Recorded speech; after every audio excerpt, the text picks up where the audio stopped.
नमस्कार मित्रांनो, अहिल्यानगर अपडेट्स प्रस्तुत विधानसभा निवडणुकीची रणधुमाळी या विशेष कार्यक्रमात मी प्रशांत झाडू पाटील तुम्हा सर्वांचे सहस्वागत करीत आहे. मित्रहो, अहिल्यानगर जिल्ह्यातील सर्व मतदारसंघामध्ये आपण जाऊन विविध ठिकाणी जाऊन आपण चर्चा करत आहे. त्याचबरोबर उमेदवारांच्या मुलाखती घेत आहे. आज आपल्याबरोबर पारनेरनगर विधानसभा मतदारसंघातील अपक्ष उमेदवार तसेच विधानसभेचे माजी उपाध्यक्ष आणि पारनेरनगर मतदारसंघाचे सलग 15 वर्ष राहिलेले माजी आमदार विजयराव वावटे साहेब आपल्याबरोबर आहेत. आपण त्यांच्याबरोबर चर्चा करणार आहे. त्यांची विधानसभेच्या निवडणुकीतील अजेंडा त्यांचा काय आहे, तसेच त्यांच्या मनामध्ये काय संकल्पना आहेत, विधानसभेमध्ये काम करत त्यांनी कुठली कामं करून या विधानसभा मतदारसंघाला एका वेगळ्या उंचीवरती नेलं आणि त्यांच्या मनात काय संकल्पना आहे याबाबत आपण जाणून घेणार आहे. सर नमस्कार. नमस्कार सर, आपण अपक्ष उमेदवार म्हणून या विधानसभेच्या रिंगणात उतरले आहात. काय संकल्पना घेऊन, काय अजेंडा घेऊन किंवा कुठला आपल्यामध्ये काय संकल्पना होत्या विधानसभेला उतरताना? पहिला जो विचार आहे त्यातला माझ्या मनातला मी माझ्या स्वतःच्या मनाशी केलेला किंवा अनेक लोकांशी मी जेव्हा काही गोष्टी शेअर केल्या तेव्हा अशा प्रतिक्रिया उमटल्या की महाराष्ट्राचं राजकारण गेल्या काही वर्षांमध्ये पूर्णपणे गढूळ झालेलं आहे. ज्यांच्या हातामध्ये 12 कोटी महाराष्ट्रातल्या जनतेचं जीवित, त्यांची मालमत्ता, ह्याची सुरक्षेची जबाबदारी आहे, याला आपण राज्याचे मुख्यमंत्री म्हणतो. त्यांच्यासमोरून 40 आमदार पळून जातात, 14 खासदार पळून जातात आणि माणूस निष्क्रियतेसारखा बसून राहतो. हे त्याला वेदना देणारी गोष्ट होती की तुम्ही जर 40 माणसं सांभाळू शकत नसाल तर 12 कोटी जनतेचं काय सांभाळणार तुम्ही? नंतरच्या काळामध्ये ज्या काही गोष्टी महाराष्ट्रामध्ये घडल्या, स्थिर सरकार नसणं म्हणजे प्रशासनावर वचक राहत नाही, पोलीस डिपार्टमेंटवर वचक राहत नाही, कोणत्याही प्रकारच्या शासकीय यंत्रणेवर तुमचा वचक राहत नाही. आणि त्याच्या प्रतिक्रिया अशा म्हटल्या की एक उदाहरण देईल. बदलापूरला एक घटना घडली. पहिल्या इयत्तेमध्ये शिकणाऱ्या मुलीला ज्यांनी हाताला बोटाला धरून तिला सुसू करायला न्यायचं आणि परत वर्गात आणून बसवायचं, त्याने अत्याचार केले.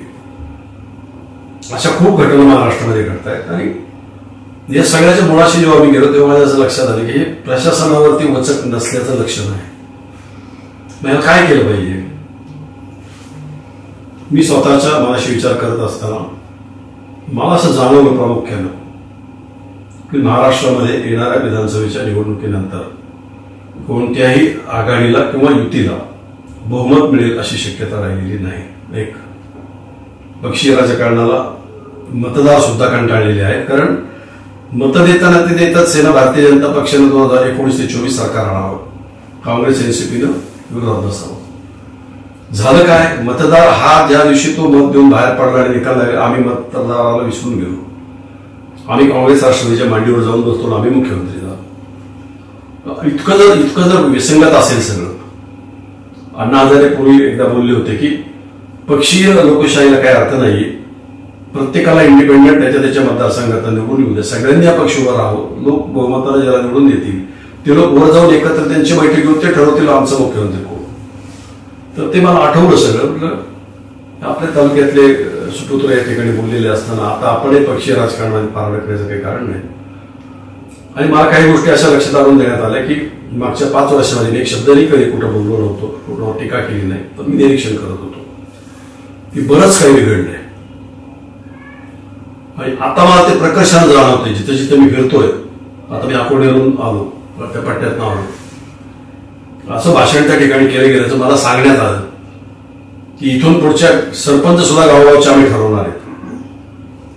तर हे जर वाक्य एखादा विधानसभेचा उमेदवार अशा पद्धतीनं लोकांसमोर मांडत असेल तर मग नंतर ते तिथले काही लहान मुलं त्याची नकल करत होते त्या वाक्याची. याचा अर्थ कोणाची करत होते तुमच्या लक्षात आला असेल. तर माझं म्हणणं असं की ज्याचं संविधानाशी काही देणं घेणं नाही, संविधान कधी अभ्यासलेलं नाही, इव्हन डोक्याखाली जी उशी घेऊन झोपतो पण त्याच्या खाली सुद्धा ठेवून कधी घेतलेली नाही, त्यामुळे घटना कायदा संबंध नाही. कायदेमंडळात आपण जात असताना कायदा कसा तयार होतो, कायद्याचं प्रारूप कोण तयार करतं, त्याच्यावरती चर्चासत्र कशी होतात, त्याच्यावर हरकती कशा मागवल्या जातात, त्याच्या दुरुस्त्या कशा केल्या जातात, अंतिम मसुदा जेव्हा विधानसभेसमोर मांडला जातो तेव्हा विधानसभेचे सन्मान्य सदस्य त्याच्यावरती काय काय मतप्रदर्शन करतात, हे सगळं समजण्याची कुवत असणारा माणूस त्या ठिकाणी जावा असं एक माझी मला भावना झाली. म्हणजे मी स्वतः त्यातला एकटा असं नाही, अनेक असतील. पण मला या प्रकर्षानं लक्षात आलं की आता महाराष्ट्राचं राजकारणामध्ये थोडं निर्भयपणा आणायचं असेल तर अपक्ष आमदार मोठ्या संख्येने निवडून येतील आणि अपक्ष आमदार ज्याच्या सोबत जातील तेच सरकार होईल. आणि ते सरकार होत असताना कुठलाही अपक्ष आमदार हा त्याच्या मतदारसंघामध्ये झुकतं माप विकासाच्या कामांचं घेतल्याशिवाय होणार नाही. आणि ही भावना घेऊन मी अपक्ष उमेदवारी करतोय. अपक्ष उमेदवार म्हणून आपण निवडून आलात तर अपक्ष उमेदवार निवडल्यानंतर ती शक्य आहे का? कारण विधानसभेमध्ये बहुमताच्या आधारे ठराव पारित केला जातो किंवा कायदा बनला जातो. आपण सुरुवातीलाच थोडासा केला की बहुमतच होत नाही कोणाचं. महाविकास आघाडीचाही बहुमत मिळणार नाही, म्हणजे 145 आकडा ते गाठू शकत नाही. महायुती पण 145 आकडा गाठू शकत नाही. मी जो काही अभ्यास करतोय, मला जे काही इन्फॉर्मेशन कलेक्ट होत आहेत, आणि मग अपक्ष जे निवडून येणार आहेत त्यांना प्रचंड महत्व येईल. मला काही स्वतःसाठी काय मागायचं नाही. जे मला मागायचं ते माझ्या मतदारसंघाच्या विकास कामांसाठी मागायचं. आणि अपक्षाच्या हातामध्ये हत्यार फार मोठे आहे ना. करता येतंय का? नाही, काढलं पाठिंबा पळत येतात. करतो थोडक्यात दबाव तंत्राचा वापर करण्यासाठी अपक्ष उमेदवाराचा फार मोठा फायदा होतो. आता आपण बोलत की त्यांच्या उशाला कधी संविधान असेल असं वाटत नाही. असे उमेदवार जर तालुक्यात म्हणजे मतदारसंघात जाऊन असं भाषण करत असतील तरी कशाचं देतो म्हणायचं नाही. असं आहे की आदरणीय पवार साहेब त्यांच्या घरामध्ये सगळी पद आहेत. ते स्वतः 4 वेळा मुख्यमंत्री, देशाचे कृषी मंत्री, देशाचे संरक्षण मंत्री, नंतर त्यांचे पुतणे अजितदादा महाराष्ट्राच्या राजकारणात 4 वेळा मुख्यमंत्री, त्यांच्या कन्या सुप्रियाताई 3री टर्म खासदार, 4थी टर्म खासदारकीची जे काय असेल ते, नातू रोहित पवार तिकडे जिल्ह्याच्या बाहेर आणून इकडे आणला. आता योगेंद्र दादांना अमेरिकेहून आणले थेट. बारामतीमध्ये माणसंच राहत नाहीत किंवा या कुवतीचा काही. ही घराणेशाही आहे. मग इथे ज्या उमेदवारानं लोकसभेच्या निवडणुकीत घराणेशाहीच्या विरोधात भाषण केलं होतं त्यांनी काय केलं? मग असं जर होणार असेल की त्याचा पाझर थेट पारनेरपर्यंत येऊन पोहोचणार असेल तर तो थांबवला पाहिजे, ते रोखलं पाहिजे कुठेतरी. आणि मला असं वाटलं, मला अनेक लोकांनी असं सांगितलं, तुम्हीच ते रोखू शकता, बाकी दुसऱ्या कोणामध्ये ती धमक नाही. आणि तुम्ही तुमचा अनुभव 15 वर्षाचा विधानसभेमध्ये कामाला येईल. तुम्ही अपक्ष असाल त्यावेळेला तुम्हाला सरकारकडनं ज्या ज्या गोष्टी करून घ्यायच्या त्या सगळ्या तुमच्या मनासारख्या करून घेता येतील जेव्हा तुम्ही उभे राहा. 15 वर्ष आपण आमदार म्हणून काम केलं. शेवटच्या 8-9 महिन्यात आपण उपाध्यक्ष होतो विधानसभेचे. त्या काळातील विकास काम आणि आताची 5 वर्षातील विकास काम काय तुलना करा? हे तुलनाच होऊ शकत नाही. कशी करणार? मी फिरतोय गेले 8 दिवसापासून. काय रस्त्यांची अवस्था भीषण आहे. मी माझ्या डोळ्यात पाहतो, सगळे लोक पाहतात. लोक मला जेव्हा माझ्या भोवती गोळा होतात तेव्हा सांगतात, साहेब तुम्ही केलेला रस्ता अजून त्याला एक काही झालेलं नाही. त्याला नाही बरं 1-4 महिन्यापूर्वी केले. मी ऐकतो मला माहित नाही, पण कार्यकर्त्यांना कामं दिलेली आहेत. ऑनलाईन पद्धत असल्यामुळं अनेक मोठे लोक भरतात टेंडर. ज्याच्या नावाची वर्क ऑर्डर होती त्याला वरून घेतलं जातं. हे खडीकरण याला दे, हे साईड पट्टे भरायचे याला दे, अमक्याला दे, तमक्याला दे. हा काय म्हणजे माझ्या काळामध्ये मी माझ्या एकाही कार्यकर्त्याला कधी काम दिलं नाही. त्याच्यामुळं आजही लोकांच्या मनावरती तो माझा प्रभाव आहे. ते जलयुक्त शिवारमध्ये बांधलेले शेकडो बंधारे असतील, अनेक किलोमीटरचं केलेलं मजबूतीकरण डांबरीकरण असेल, अनेक काही गोष्टी सांगता येतील. सर बदल कशामुळे झाला? आपल्याला काय वाटतं की आपण 15 वर्ष कामं केली, ती कामं दर्जेदार आहेत आपण सांगताय आणि लोक म्हणतात की आताची कामं एकदम बदलली गेली. आता शोध पत्रकारिता म्हणून तुमच्यावर मी जबाबदारी सोपवतो की तुम्ही त्याचा शोध घ्या. तुम्हाला तरी कारणं माहित आहेत. मला प्रश्न विचारून माझ्या तोंडून तुमच्या मनातलं उत्तर काढून घेत आहे, ह्याला काय अर्थ नाही. तुम्हाला माहिती आहे त्याचं उत्तर. तुमच्या प्रश्न आपण कामं केली तर आपण 15 वर्ष तालुक्याचं प्रतिनिधित्व केलं.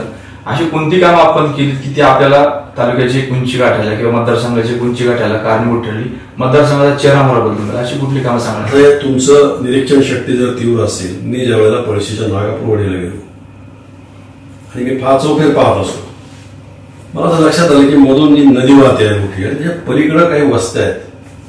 एकदा लोकांना विचारलं की त्या ज्या वस्त्या आहेत समोर दिसतात त्या कुठल्या मतदारसंघातल्या? ते म्हणजे आपल्या. काय नाववाडीचं? म्हणजे डुबेवाडी. बरं, तिकडून मुलं शाळेला तिकडं कुठं जातात का इकडे येतात? नाही इकडे येतात. कशी येतात? ते म्हणजे भोपळा आहे प्रत्येकाजवळ. शाळेचे शिक्षक इकडच्या टोकाला असतात, शाळा आपल्याकडे, तिकडं पालक तो भोपळा बांधतो त्या मुलाच्या पाठीला, त्याच्या हातात तिथं पुस्तक वही पुस्तक काय पाठी असेल अडकवली जाते. आम्ही इकडून ढकलतो ते भोपळा आणि दुसऱ्या टोकाला शिक्षक उभे असतात. ते त्या मुलाला उडून घेतात बाहेर, भोपळा सोडतात. अशी लाईनशी भोपळे मांडलेले असतात मला फार वाईट झालं, माझ्या मनाला फार वेदना झाल्या की सर आपल्या मतदारसंघामध्ये अशी परिस्थिती. प्रतिम पूल असतं 6 महिन्यामध्ये मी त्यावेळेला तिला करून दिला. अशी जी कामं आहेत ती सगळी वस्ती जी आहे ती भिल्ल समाजाची ठाकर वस्ती आहे. ठाकर समाजातली मुलं शाळेला येत आहेत, भिल्ल समाजातली येत आहेत, अन्य काही समाजातले लोक येत आहेत. आधी तुम्ही जर त्या भागामध्ये गेला तर फक्त माझं एकट्याच नाव त्यांना माहिती आहे. आणि नगर तालुक्यामध्ये मी जेव्हा देहऱ्याला गेलो प्रचाराला, मीटिंग झाली, चालू होती. एक वयोवृद्धग्रस्त म्हणले साहेब आमच्या इथून एक देव नदी वाहते, तिथं प्रत्येक वर्षी पुरात एक तरी मुलगा वाहून जातो, कारण पूल नाही. ती केवळ मला गेलो आणि 3-3.5 महिन्याच्या अवधीमध्ये मी उत्तम दर्जाचा पूल त्या ठिकाणी बांधला. आजही तो तिथे उभा आहे. टाकळी भागात फिरत असताना मला सांगितलं की आपल्या पारनेर तालुक्यामध्ये जाण्यासाठी पुणे जिल्ह्यातल्या रस्त्याने जावं लागतं. म्हणजे कारण म्हणजे मांडवळचं धरण झालं आणि तो रस्ता गेला बुडाला. ठीक आहे, म्हणजे बुडाला. ज्यावेळेला धरणाचा एस्टिमेट झाला असेल त्यावेळेला इथला रस्ता, इथली वाहतूकच थांबणार आहे म्हणून पर्यायी वाहतुकीची व्यवस्थेची तरतूद त्या अंदाजपत्रकामध्ये केलेली असेल. तेव्हा आम्हाला काही त्यातलं कळत नाही. अंदाजपत्रक तरतूद काय तुम्ही पहा. मी त्याचा शोध घेतला. आता शोधात काय सापडलं ते सांगत नाही, पण मी दुसरा पर्यायी पूल मांडवळ धरणाच्या खाली त्या ठिकाणी उभा केला आणि आज पुणे जिल्ह्यातली आपली वाहतूक बंद झाली.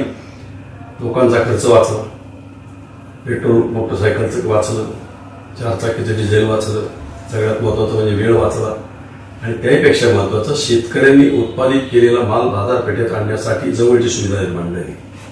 अशा या कायमस्वरूपी पिढ्यानपिढ्यांचा त्याच्यामध्ये मदत होईल अशा पद्धतीची मी 4 उदाहरणं दिली, अशी 100 उदाहरणं दिली.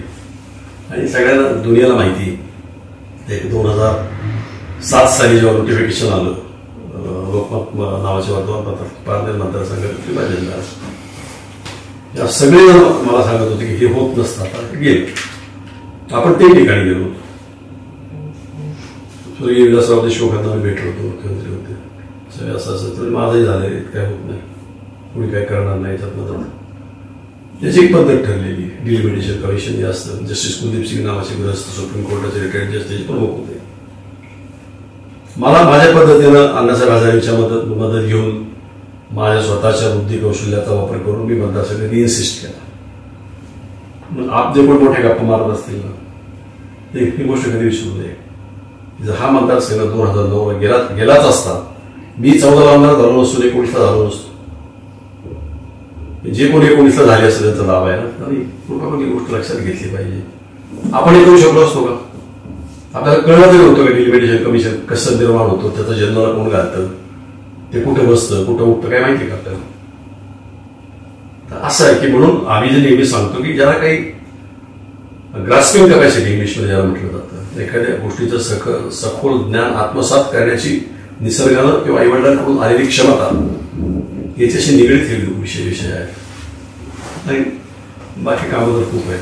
5 वर्षामध्ये आपल्या मतदारसंघामध्ये गॅप सोडला, आपण पराभूत झाल्यानंतर आपण थोडक्यात काही दिवस आदिवासामध्ये गेले, असे चित्र निर्माण झाले. आता आपण उतरलोय तर आपल्या डोळ्यापुढे काहीतरी ध्येय धोरण असतील की तालुक्यात शहराची कामं झाली पाहिजे. आपल्याला असं आहे की 2 वर्ष कोरोना होता, लग्नाला माणसं जात नव्हती, कोरोनाने जो गेला त्याच्या अंत्यविधीला माणसं जात नव्हती.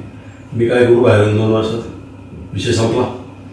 आणि लोकशाहीचं एक व्याख्यान मी लक्षात ठेवा, जर तुम्ही खरोखर लोकशाहीवर तुमची श्रद्धा असेल, जनतेनं ज्याला निवडून दिले त्याला काम करायला पूर्ण 5 वर्ष संधी द्या ना. कशासाठी त्याच्यावर टीका करायची, त्याचे चुका दाखवायच्या, त्याचे दोष दाखवायचे, त्याला आणखीन काही चुकीच्या गोष्टी करायला परावृत्त करायचं, या भावनेनं मी लोकांनी दिलेला जनादेश सावंत मानला. मग काय करायला पाहिजे होतं मी पराभूत झाल्यानंतर सुद्धा? येण्यासारखं निघायला लागून गेला, त्याला म्हणलेला काय म्हणजे असते लोक पडले तरी घरात बसला म्हणजे असते की नाही. आपण निरीक्षण केलं 5 वर्षाचं काम आपलं काय मत? कोणती कामं? क्रीडा संकुल मी बांधलं, पशुवैद्यकीय चिकित्सालय माझ्या काळामध्ये झालं, तहसील कचेरी माझ्या काळात झाली, पंचायत समिती माझ्या काळात झाली, ग्रामीण रुग्णालय माझ्या काळात झालं. कोणती कामं? अहो साहेब, ही न्यायालयाच्या इमारतीचं काम चाललंय पारण्याच्या. ही न्यायालयाच्या इमारतीची मंजुरी बघा किती चालतली. तुम्हाला अख्ख्या 5 वर्षामध्ये तिच्यावर आर्थिक तरतूद नाही करून आणता आली. ती गेल्या वर्षी मी मुंबईत जाऊन बजेटरी प्रोव्हिजन केली म्हणून आज त्याचं टेंडर झालं. कॉन्ट्रॅक्टर नेमलं गेलं, ते काम चालू झालं. हे काम पहिल्या वर्षात व्हायला पाहिजे होतं. काय झालं? तुमच्यावरती टीका करून ते निवडून आले. नाही, टीका करून दे. लोकशाहीमध्ये प्रत्येकाला स्वतःचं मत मांडण्याचा अधिकार आहे. ते त्यांनी कशा पद्धतीनं मांडावं हा त्याचा विषय आहे. मी टीका करत असताना एका संयत भाषेत आणि एका मर्यादेपर्यंतच टीका करणार. त्यांनी ती पारदर्शकपणे आणि स्वतःला विचार करायला लावणारी टीका असेल तर तसा स्वतः हा विचार करून त्यांनी त्यातनं काहीतरी शिकावं. म्हणजे कोण माझ्या विरुद्ध 12-14 उमेदवार उभे, पण काहीतरी फालतू टीका करायची, काहीतरी बोलायला काय अर्थ नाही. दर्जा घसरला 15 वर्षानंतर आपण पाहताय 5 वर्षामध्ये. याचं विश्लेषण, याचं मूल्यमापन जनतेने करायचंय. 15 वर्ष अधिक नंतरची 5 वर्ष ह्याच्यातला तुलनात्मक तक्ता तयार करून लोकांच्या मनामध्ये त्यांनी त्याची तयारी करून ठेवून त्याप्रमाणे ते मतदान करतील. आता मला सांगा, समजा या निवडणुकीत उमेदवारच नाही, काय झालं असतं? क्षणभर मनामध्ये विचार करा, तासभर करा, 3 तास करा, रात्रभर करा, काय चित्र आलं असतं? ही निवडणूकच माझ्यामुळे याला निवडणूक म्हणतायत, हे समजून घ्या पहिल्यांदा. मधल्या काळामध्ये आपण म्हणजे नव्हतं, नंतर आपण मधल्या काळामध्ये मार्केट कमिटीला आपण महाविकास आघाडीचा धर्म पाळवला, महाविकास आघाडी केली. खोटं आहे. कुठल्याही महाराष्ट्रातल्या सहकारी संस्थेत महाविकास आघाडी अस्तित्वात नाही. ते काय झालं होतं? एक सन्माननीय व्यक्ती तिथे आली, आपल्याला कोणाच्या टिकूची गरज नाही असं थोडं जोरावर भाषण करून गेले. 18-0 करण्याची जबाबदारी माझ्या बापात त्यांनी दिली. हो, त्यांनी दिली. मी काय रिएक्शन आली, मी काय करू त्याला? ऍक्शनला रिएक्शन येणार ना. क्रिया घडली की प्रत्यक्षात क्रिया होते. त्यानंतर आपण परत त्यांच्या जोड गेली नाही. असं आहे, तुम्हाला लोकशाही व्यवस्थेमध्ये मी जसं सुरुवातीला सांगितलं की थोडा जाणकार आणि अभ्यासू प्रतिनिधी असावा. ती तुलना मी केली माझ्या मनाशी. मला उद्धव ठाकरे काय म्हणतील, पक्षातून काढतील, कारण माझं काय हा विचार माझ्या मनात आला नाही, येऊ पण नाही. मी 2 उमेदवारांची तुलना केल्यानंतर माझ्या असं लक्षात आलं, 5 वर्षाचा लोकसभेतला अनुभव, इंग्रजी भाषेवरचा प्रभुत्व, दिल्लीमध्ये स्थापित झालेले अनेक IAS अधिकाऱ्यांशी संबंधचा. मी तुम्हाला सांगतो, नगरचा जो एक मोठा ओव्हरब्रिज झाला, त्या ओव्हरब्रिजची भूमिपूजन किती लोकांनी केली होती? कुणालाच माहित नव्हतं हे काम का होत नाही, मंजूर असूनही काम का होत नाही. साधा प्रश्न होता. संरक्षण खात्याच्या विभागातून तो पूल जात असल्यामुळे त्यांचा ना हरकत दाखला मिळवणे, पण हे कोणाला दुर्दैवाने कळलं नाही. आणि उगाच कलेक्टरला भेट, याला काम करतो का, अडलाय कोणच येतं बघ. मी जेव्हा चौकशी केली तेव्हा मला सांगण्यात आलं अधिकाऱ्यांकडे की याला संरक्षण विभागाशी NOC ना हरकत दाखला असले की आम्हाला लगेच काम सुरू करता येईल. ह्याचं श्रेय संपूर्ण सुजय विखेंचं आहे. केकेरेंचं पुढे साहेब पुढे आलं. केकेरेंवरती भरपूर राजकारण झालं, त्याचा लोकसभेमध्ये परामर्श भरपूर. त्याच्यावर आपलं काय म्हणते? आपण असं तुम्हाला मी पुन्हा ही गोष्ट सांगितलेली आहे लोकांना. भारत देशाच्या संरक्षणाविषयी कुठलीही तडजोड केली जाणार नाही. आदरणीय पवारसाहेब जेव्हा संरक्षण मंत्री होते किंवा शंकरराव काळे खासदार होते या मतदारसंघाचे, तेव्हा कोपरगाव मतदारसंघात होतो, त्यांनी हा प्रश्न जेव्हा संरक्षण मंत्र्यांकडे नेला, संरक्षण मंत्र्यांनी काही अधिकारी बोलून घेतले, तर सगळ्या अधिकाऱ्यांनी काळेसाहेबांच्या समोर सांगितलं हे करता येणार नाही. ही संरक्षित केलेली संरक्षण विभागासाठीची जमीन आहे, नाही ह्या जमिनीच्या बदल्यात आम्हाला दुसरीकडे कुठेतरी जमीन द्या. अशा काही गोष्टी घडल्यात महाराष्ट्रात, मी नाकारत नाही. पण इथे त्या मिलिटरीच्या सगळ्या अधिकाऱ्यांचा पूर्णपणे त्या गोष्टीला विरोध होता. शेवटी पवार साहेबांनी सांगितलं की शंकरराव सगळं ठीक आहे पण नाही करता येणार. आणि हेच पवार साहेब आता जे कोण माझ्या मतदारसंघाचे खासदार आहेत त्यांना एक विमानाने घेऊन राजनाथ सिंग नावाच्या संरक्षण मंत्र्यांना भेटायला गेले, जे सगळं पवार साहेबांना माहीत आहे. ते सत्य काय? किती खोटं बोलायचं? तुम्ही संरक्षण मंत्री असताना काळेसाहेब तुमच्याकडे आलेत, तुम्हाला सगळ्या अधिकाऱ्यांनी सांगितलं की हे नाही करता येत, तुम्ही काळेसाहेबांना सांगितलं की हे नाही होणार. माहीत असताना तुम्ही काय त्या किल्ल्याला घेऊन दिल्लीला त्या राजनाथ सिंगाकडे गेले? ते लोकांची दिशाभूल झाली. दिशाभूल आता राजकारणामध्ये कोणी काय कशाची भूल द्यावी मी नाही सांगू शकत, पण इतिहास आहे. आपण 1985 साली निवडणुकीला उभे होतात, त्याच्यानंतर आपण जवळपास 17-18 वर्ष गॅप घेतला. आपण त्यावेळेस आणि तारुण्यामध्ये होता, आपण थांबला. ती आताच्या तरुण पिढीमध्ये थांबायची क्षमता नाही का, काही होती माझ्या वेळची तरुण पिढी हे तुम्हाला असे वाटेल की वसंत व्याख्यान मला पुण्याला व्हायची टिळक मंदिराला व्हायचं. तुम्हाला कोणाला माहित आहे की नाही मला माहित नाही. वसंत व्याख्यान मला 7 दिवस चालायची. 7ही दिवस महाराष्ट्रातले सुप्रसिद्ध साहित्यिक, कवी, राजकीय विश्लेषक, समाजकारणी यांची भाषणं असायची. आणि ती भाषणं ऐकायला आमच्यासारखी मित्रमंडळींचा ग्रुप नगरहून पुण्याला, पारनेरहून पुण्याला जायचं. मला माहित असेल करायचे यशवंतराव चव्हाण वसंत व्याख्यान मालेचं भाषण ऐकण्यासाठी कराडून पुण्याला पायी आले होते, एसटीला पैसे होते म्हणून. आज कुठे येते, कुठे वसंत व्याख्यान माला असं. मग वाचन संस्कृती संपली आणि जिथं वाचन संस्कृती संपली तिथं तुम्हाला सगळं ऐकतं पाहिजे. आता ते काय सांगतात गुगलवर शोधा, गुगलवर तसं शोधा, मग काहीतरी कुठं आहे वाचन कोण करतो. आणि मग वाचनाचा संस्कार संपला की नंतरची पिढ्या कशा आहेत ते मी सांगायची आवश्यकता नाही. MIDCतलं भंगार विकायच्या ठेक्यापासून आणखीन काय काय सगळं मलाच पाहिजे आणि मला कोणी विरोध नाही करत ना. लोकशाहीपेक्षा नाही इथे एकाची हुकुमशाही आहे. मोडलं पाहिजे ना कुठतरी. माझ्या जनतेच्या मनामध्ये सुरक्षिततेची भावना निर्माण करायची असेल तर इथं कुणीतरी मैदानात उतरलं पाहिजे ना, का नाही? म्हणून मी उतरलोय.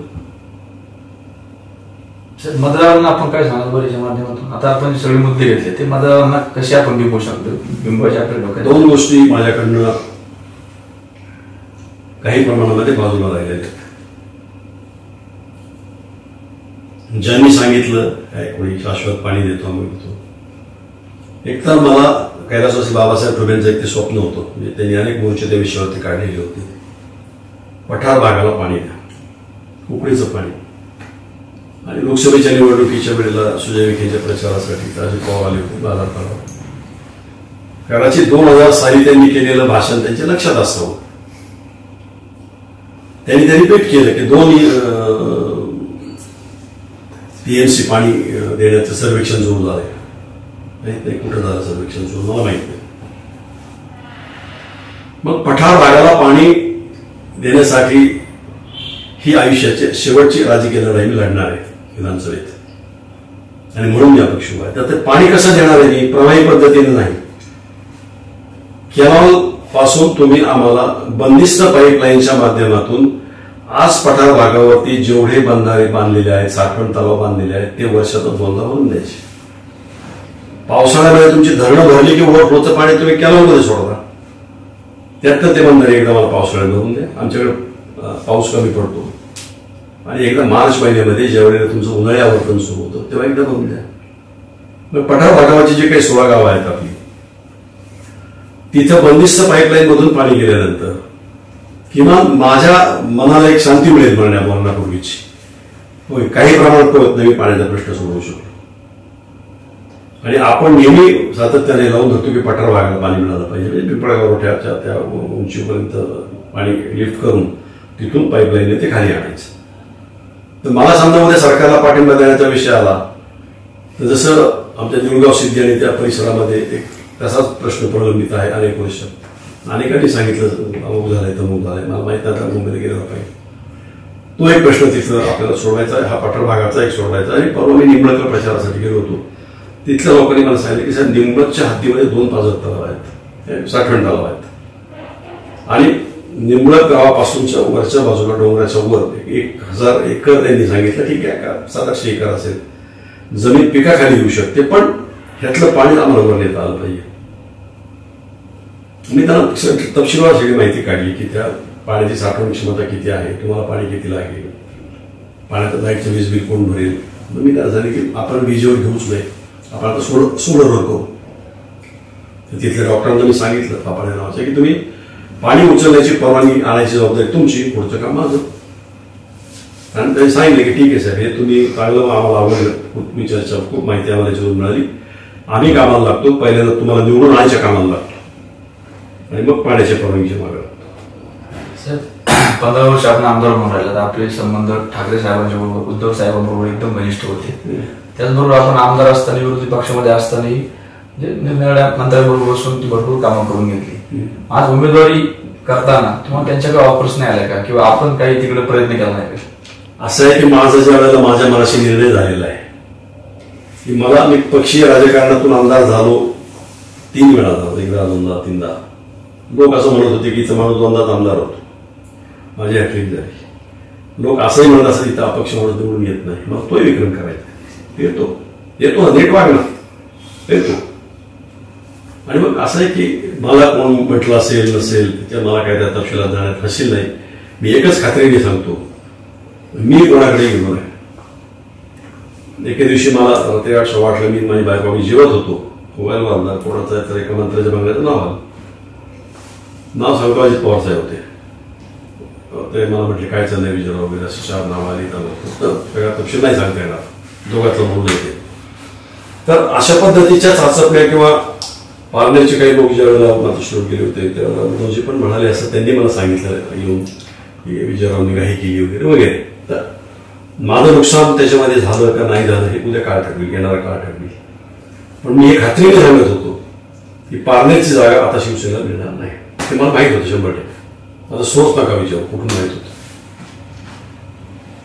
तुम्ही कोणाकडे गेलेच नाही, तुम्ही स्वतः अपक्षातून ठरलो होतं, तर आपण उतरले. साहेब आपले वडील आमदार होते, आपल्याला तो काळ पण अर्थ असेल. त्यानंतर सगळ्यात आपण निवडणूक लढला, आपलं त्यावेळेस पराभव झाला. त्याच्यानंतर आपल्या पत्नी सभापती झाल्या आणि नंतर आपण 17-18 वर्षांनी जिल्हा परिषदेमध्ये जाऊन 2004 साली आपण आमदार झाला. आणि आता 24 साली 20 वर्षापूर्वी आपण आमदार झाले तालुक्याचे. काय बदल वाटतं आपल्याला इतक्या कालखंडाचा? प्रचंड बदल आहे. सरकारने एखादं धोरण स्वीकारलं, त्या धोरणामध्ये माझा मतदारसंघ कसा बसवायचा आणि त्याचं रूपांतर. आता मी उदाहरण सांगेल की सरकारी काय धोरण घेतलं, तालुक्याच्या ठिकाणी क्रीडा संकुल करायची. माहिती काढून म्हटलं पहिल्या वर्षाची क्रीडा संकुल जिथे जिथे झाली महाराष्ट्रात त्याच पारनेरने धोरण घेतलं सरकारने. विधानसभेत अर्थसंकल्प मांडताना जाहीर केलं भाषणामध्ये, निवडून घेतले क्रीडा संकुल. पशुसंवर्धन विभागानं पशुवैद्यकीय चिकित्सालय काढायचे काही तालुक्याच्या ठिकाणी निर्णय झाला. पळवलं व्हायला घेऊन झालं. आज तिथं शेतकरी जात नाही, त्याच्यावर घेऊन माझा गोष्टी प्रति ऑपरेशन थिएटर आहे, कोणी घेऊन बघा होते मुद्दा. तोच विषय क्रीडा संकुल आता सांगितला मी तुम्हाला. तेच ग्रामीण रुग्णालय, तिथं दवाखाना होता माझ्या घराच्या पाठीमागे, PSC होती, प्रायमरी हेल्थ सेंटर. आमदार झाल्यानंतर मी म्हटलं की तालुक्याच्या ठिकाणी ग्रामीण रुग्णालय होण्याची योजना आलेली. घेतले सगळे कागदपत्र उतारे बितारे. तर काही गोष्टी संघर्ष झाला. काही लोकांना ती जमीन लाटायची होती, ती लाटू दिली नाही. ग्रामसभा घेतली पाण्याच्या दिवशी आणि त्याच जागेवर आज तिथं सगळ्या गोष्टी उभ्या आहेत तुमच्यासमोर. निर्णय झाला की पंचायत समित्यांच्या नवीन इमारती करायच्या. आता जुन्या झाल्या त्या इमारती, 30 वर्ष 40 वर्ष 50 वर्ष झाली. प्रस्ताव घेतला म्हणून आता PSCची जागा रिकामी झाली, त्याच जागेचे कागदपत्र घेतले, शासनाकडे गेलो. लोकप्रतिनिधींना आता आपण काय समजू द्याल? त्याच्यात अभ्यासाची कमतरता आहे का? आपल्याला आपण अभ्यास करताय, आपण उपाध्यक्ष होतात, त्या आपण त्या न्यायासमा बसायचा आपण निरीक्षण करत असताना आता आपण 5 वर्ष निरीक्षण जे केले, अभ्यास केलाय, आपण काय सल्ला द्याल? कारण कुठेतरी अभ्यासाची कमतरता पडते का आपण जे बोललात धोरण जाहीर झालं की फाईल घेऊन पडणं किंवा काय, त्याबद्दल आपण काय त्यांना सल्ला द्याल? मी कोणाला काही सल्ला देण्याच्या योग्यतेचा पात्रतेचा आहे असं मी स्वतःला समजत नाही. माझं स्वतःच म्हणणं असं होतं की राज्याच्या कायदेमंडळ कशा करता निर्माण केलेले मुळात पहिल्यांदा लक्षात घ्या. फौजदाराची बदली करा, मानदाराची बदली करा, सोयीचा इंजिनियर आलाय, सोयीचा व्हिडिओ आलाय. महाराष्ट्राच्या जनतेच्या हिताचे कायदे, हित म्हणजे काय?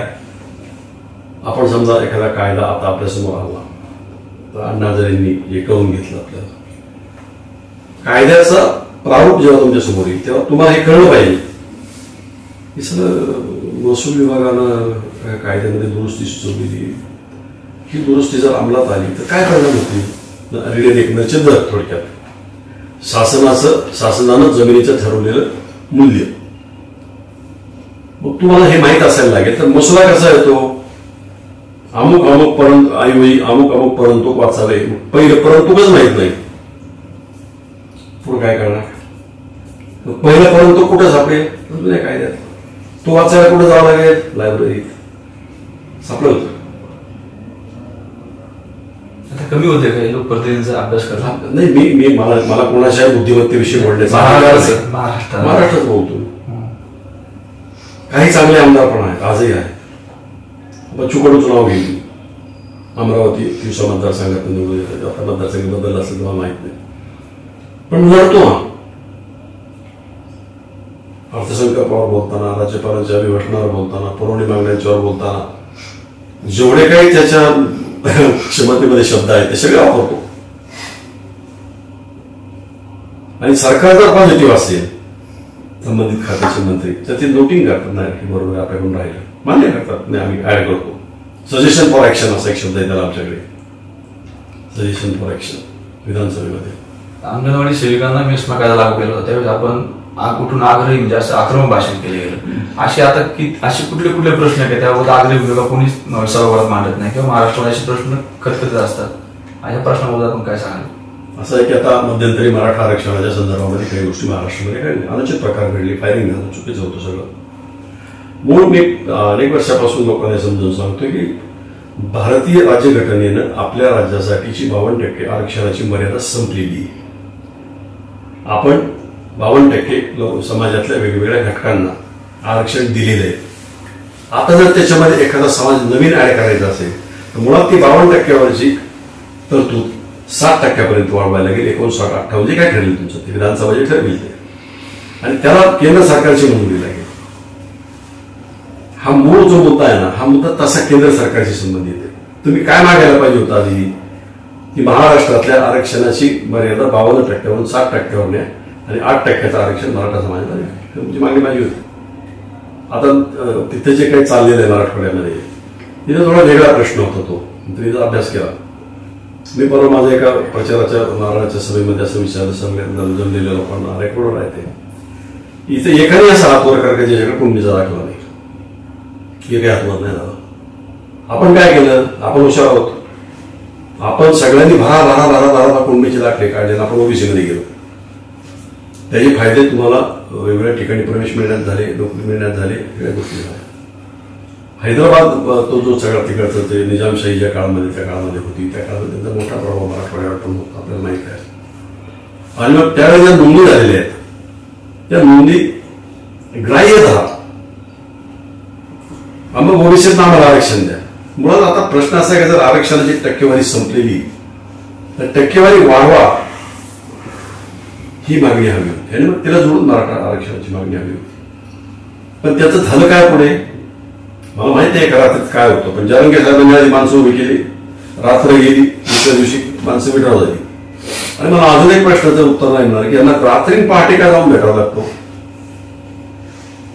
पहाटे 2 वाजता अमुक अमुक व्यक्ती जाऊन भेटली, काय होतं 2 वाजता? तुम्हाला कोणी भेटलं नाही 15 वर्ष? नाही, मला नाही भेटलं. काय रात्री भेटायचं कारण काय? कारण काय? मुंबईला झालं ते, मुंबईला मोर्चा गेला वाशीमध्ये, मग तिथे गेलं आरक्षण जाहीर झालं. मग एकनाथ शिंदे साहेबांनी मुख्यमंत्री होते, त्यांनी जाहीर केलं आरक्षण. मग ते पेढे वाट्यात तिथपर्यंत आले, परत कुठे आले गेलं. मला काय त्यांना विचारायचं पेढे वाटले तुमचा अभ्यास काय सांगितलं म्हणते आरक्षणाची मर्यादा संपलेली. मला जर मराठा समाज मला स्वतंत्र त्यांची मागणी काय मुळात आम्हाला ओबीसीचं आरक्षण द्या, त्यांनी चलाकी केली. काय चलाकी केली? मराठ्यांना ओबीसी म्हणा. आमच्या मराठवाड्यातल्या सगळ्या मराठ्यांना सरसकट कुणबीचे दाखले दिले. त्याच वेळेला माझ्याकडे काही लोक आले होते मराठा आरक्षणाचे, संजीव वाघमारे कोणते आले 2-4 लोक होते. मी त्याला म्हटलं हे कुणबीचे तुमच्या भागामध्ये त्या भागामध्ये वाटलेले दाखले जात पडताळणीच्या समोर जेव्हा जातील तेव्हा टिकतील. मला शंका आहे, माझी शंका आहे की जात पडताळणी समिती समोर एखादा दाखला जेव्हा व्हेरिफिकेशनसाठी जातो, तिथे जर तो टिकला नाही आणि तो भेटायला आला टाळवाजी घरी. महायुतीवाले म्हणतात की जरांगेंना महाविकास आघाडीचं समर्थन आहे, महाविकास आघाडी आई म्हणतात की त्यांना यांचं समर्थन आहे. याच्यात मराठा समाज कुठे पिचला जातोय का? मराठा समाजाला राजकारण होतंय का? मुळात तुम्ही एक गोष्ट लक्षात घ्या की आजपर्यंत या महाराष्ट्रामध्ये अनेक आंदोलनं झाली. देशाला दिशा देणारी आंदोलनं अण्णांच्या आळंदीच्या उपोषणामध्ये पण झाली, राळेगणमध्ये उपोषणाला बसले तरी देशामध्ये त्याची पडसाद उठायची. तुम्ही नेमकं तुम्हाला काय पाहिजे? मराठा समाज म्हणून आरक्षण पाहिजे, ओबीसीत आणखीन आम्हाला त्याच्यामध्ये टाका म्हणजे ऑटोमॅटिक आम्ही ओबीसी झालो, आम्हाला मराठा म्हणून आमची आयडेंटिटी नाही राहिली तरी चालेल? काय म्हणायचंय तुम्हाला नेमकं? मुद्दा समोर येत नाही. मला माहित नाही, मला जे काही समजलं त्यातलं याच्यात मराठा समाज भरला जातोय का? राजकारण त्याच्या नाव होतंय का? तुम्हाला वाटत नाही? माहिती आहे मला, मी सांगितलं बोलतो ना याच्या आधी की जरांगे साहेबांचे कॅन्डिडेट उभे राहिले, जरांगे साहेबांचे कॅन्डिडेट विड्रॉ झाले. आता जरांगे साहेबांची यादी येते, ह्याला पाडणार त्याला पाडणार त्याला पाडणार, ह्याचा काय संबंध मराठा आरक्षणाचा? कुठे आहे ते मराठा आरक्षण? मला तर नाही दिसलं. इतर कोण दिसलं असेल तर मला माहित नाही. 15 किंवा काय 16ची यादी मला वाटतं ती. हे 16 तुम्ही पाडले, तिथं कोणीतरी येऊन येईल ना का नाही येणार? कोणीतरी येईल ना का नाही येणार? येईल ना. पुढे काय झालं तुमचं? 16 पाडले, उद्यापासून लगेच आता मराठ्यांना आरक्षण सुरू झालं असं नाही. काय पारनेर नगर मतदारसंघावरती नगरपंचायत इथे असं झालेले आहे, बरेचसे प्रश्न प्रलंबित आहेत. कसले? नगरपंचायत एरियामध्ये अनेक प्रश्नांची घोषणा केली गेली, निवडणूक झाली त्यावेळेस अनेक अजेंडे मांडले गेले, म्हणजे उत्तम प्रतीचं बस स्थानक असं भरपूर गोष्टी मांडल्या गेल्या. आज इथं म्हणजे सुविधांचा अभाव जाणवतोय. आपण या शहरात राहत आहे, आपलं हा म्हणजे आपलं गावच आहे, त्याच्यावरती काय सांग? सुंदर बाजार तर समोर माझ्या काळामध्ये उभा केलेला आहे, सुंदर व्यासपीठ कोणाही सगळ्यांसाठी समोर तिथं मी निर्माण केलेलं आहे.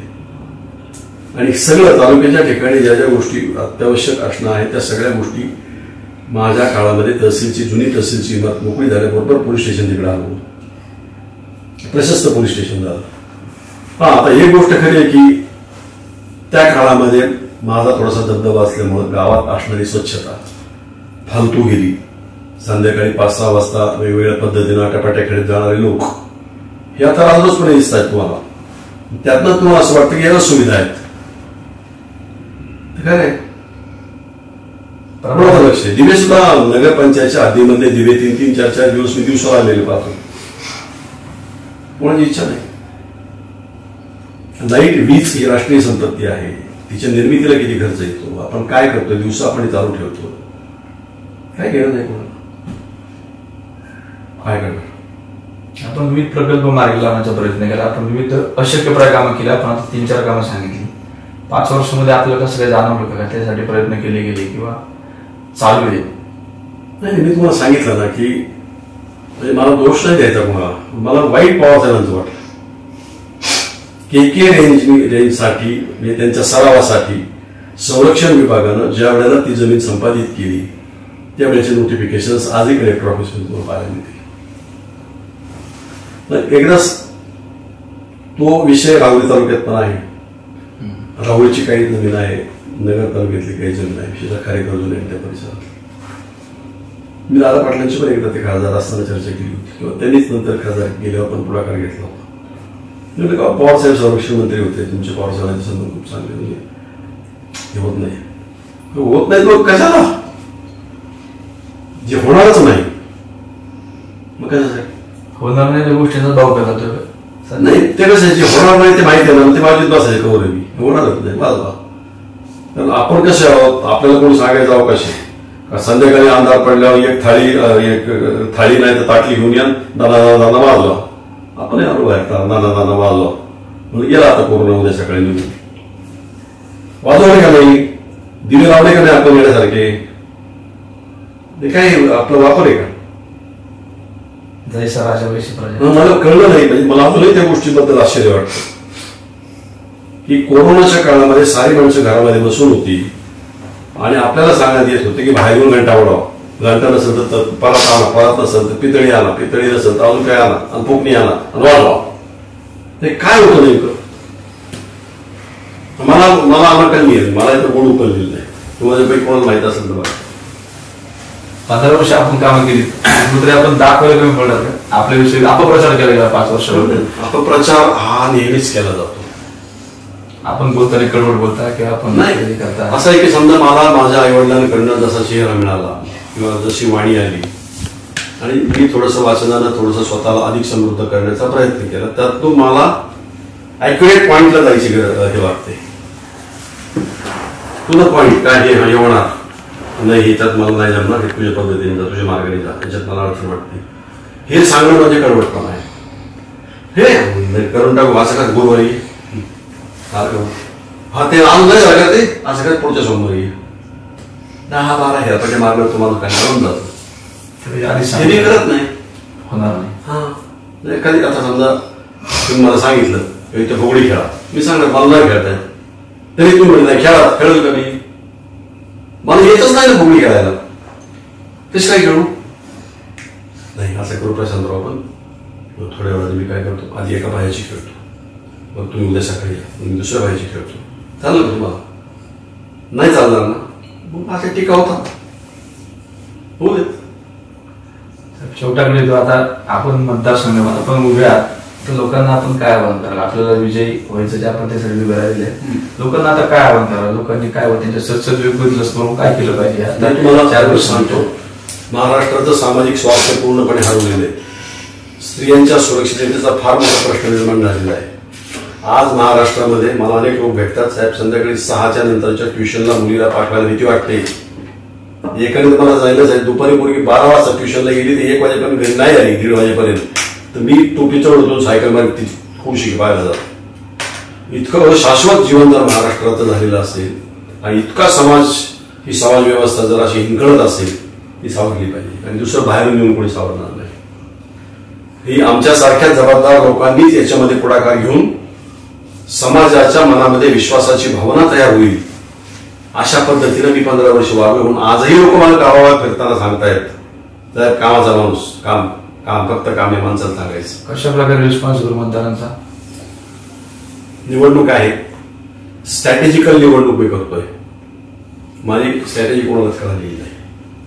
मला माहिती अशी मिळालेली आहे, परवा दिवशी, कालचा दिवस फक्त मध्ये गेला, या मतदारसंघातल्या एका उमेदवाराला एका पक्षाच्या नेत्यानं बोलून घेऊन सांगितलं की तू पडतोयस, कोणी काय तुम्ही शोधा. आणि मला काही नेता नाही, पक्षाने झेंडा नाही, कार्यकर्ते मी एकटेच. आणि मी पूर्ण निवडणूक, माझ्याकडे कार्यकर्त्यांची तुलनात्मक संख्या जरी कमी असली तरी तुम्हाला एक उदाहरण देऊन सांगेल. मी 1985च्या निवडणुकीमध्ये मला 18,000 लोकांनी मतं दिली. माझ्या निम्म्या बूथवर मी पोचलोच नव्हतो. निम्म्या गावामध्ये एकच गाडी होती आणि ती पण उतरायला लावायला लागायची. मग माझी सभा संपली का मी टाकलेलं पाठीमागून ड्रायव्हर पुढं, आणि ते काळं यायचं होतं त्यावेळेला ते सायलेन्सर मधून. असे 4 सभा झाल्या का कपडे काळे कुठे होऊन जायचे. आणि काका त्यावेळेला पडले, नंदकुमार आमदार झाले. 21,000, 20,000, 18,000 18,000 मतं त्यावेळेला लोकांनी मला दिलेली आहेत. उद्या तर बघा काय होतं. आता जास्त काय त्याच्यावर मला बोलायचं नाही, कारण मी स्ट्रॅटेजिकली इलेक्शन करतोय. माझी स्ट्रॅटेजी मी कधीच ओपन करणार नाही. मग मतदारसंघाला आपण दाखला द्यायचे, ते मला आता आठवलं की 4-5-6 वेळा झालेल्या आमदारांना काम पटकन मिळतात. आताशी आपल्याला सध्याची तारीख थोडी किलकिली झालेली आहे. तुम्ही आव्हान केलं, मतदार पुढे चुकले, त्याचा त्यांच्यावर काय परिणाम झाला? मला प्रश्न नाही कळला. नाही, आपण आव्हान करत होते की आपल्याला आताशी मतदारसंघ, आपल्या सत्तेची तारीख किलकिली झाली, थोडीशी म्हणजे उघडलेली आहे, ती पूर्ण उघडायची असेल तर निवडून द्या, आपल्याला पुढे मोठं पद मिळून किंवा आपल्याला सत्तेमध्ये मोठा वाटा मिळून आपल्या मतदारसंघाचा बदल होईल. लोकांनी ते ऐकलं नाही, त्याचा मतदारांच्या काय परिणाम झाला आपल्याला काय वाटतं? आपण नाही, मागच्या तुम्ही 2019 बद्दल बोलताय का? असं आहे, समोर कोणाकडे माझ्या विरोधी लढणारा उमेदवार शिल्लक राहिला नाही. माझा तालुका प्रमुख मला घासला. माझ्या वाढदिवसाच्या वेळेला उद्धव जेव्हा इथं आले, 61 वाढदिवसाच्या वेळेला, त्यावेळेला जो काही तमाशा झाला त्यांनी केला, वगैरे वगैरे गोष्टी. आणि मग आता हे आयतं मिळालं, आयत्यावर फार लोक टाकून येत ना, ते उचललं. ते उचलल्यावर त्याचा परिणाम असा झाला की काही शिवसेना अधिक काही त्यांचा पक्ष असं मिळून आणि स्ट्रेट फाईट झाल्यामुळं माझी मतं इंटॅक्ट आहेत. आजही माझ्या मताला धक्का लागलेला नाही. माझा मतदार विचार करणारा, विचारावर आधारित लोकशाही मूल्य मानणारा आणि म्हणून मतदान करणारा असा माझा मतदार आहे. इतरांच्या मतदारांविषयी मी काय फार आपल्यावर आपण घडवलेली लोकच उभे, थोडक्यात आपले शिक्षक त्यांना म्हणतात, आपण ज्यांना पदं दिली त्यांना परत नेलं, आपल्या माध्यमातून पदं ज्यांना मिळाली त्यांच्याबद्दल काय सांगत असतं? आता मी पवार साहेबांनी अजितदादांना घडवलं, काय केलं दादांनी? तुमच्या पाठीत खंजीर होत असतं, खंजीर छोड़ो यार, चुन के आएंगे उसके बाद बताएंगे. सर धन्यवाद. हे होते माजी आमदार आणि माजी नामदार विजयराव आपटे साहेब. अतिशय परखडपणे त्यांनी त्याची मतं मांडली, म्हणजे राज्य लेवलचे असेल किंवा विधानसभेतील प्रश्न असतील, अगदी तालुक्या मतदारसंघाचे प्रश्न असतील, किंवा आता शेवटला ते बोलले की चुन के आएंगे फिर देखेंगे. तर अशाच प्रकारे आपण विविध मान्यवरांच्या, विविध मतदार आपल्या उमेदवारांच्या मुलाखती घेणार आहेत. साहेबांच्या बरोबर बोलून एक वेगळ्या प्रकारे तालुक्याला साहेबांनी संदेश दिलाय. तालुक्याने ठरवायचे मतदान कसं करायचं, काय करायचं आणि कोणाच्या पाठीमागे जायचे. तुर्तास धन्यवाद. धन्यवाद.